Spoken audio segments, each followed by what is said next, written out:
Before we proceed to our talk today, let me ask you one question. Do you guys know what our national sport is? Well, if you answered Arnis, then you are correct. Arnis is the national martial arts sport of the Philippines. It is also known as Eskrima and Kali. This sport actually emphasizes weapon-based fighting, which is done using knives, bladed weapons, sticks, and various improvised weapons.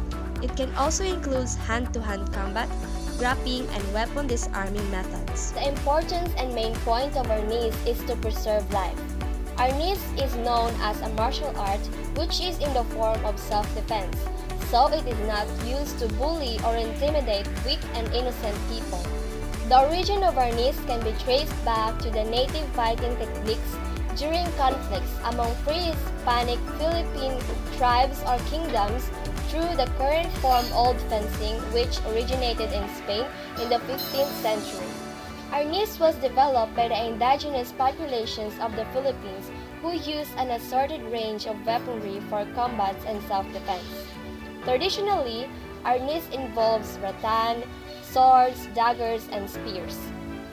In year 1521, the Portuguese explorer Ferdinand Magellan was slain in Cebu at the legendary Battle of Mactan by Datu Lapu-Lapu's forces.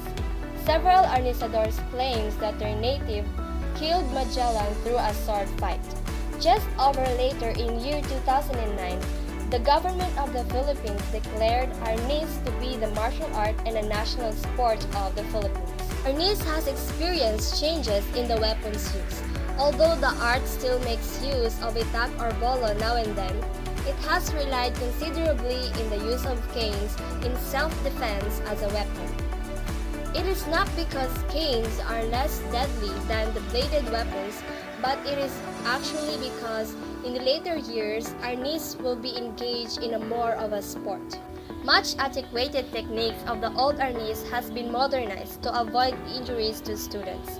More importantly, discipline and other moral values are impressed upon students to strengthen not only their body, but their spirit as well.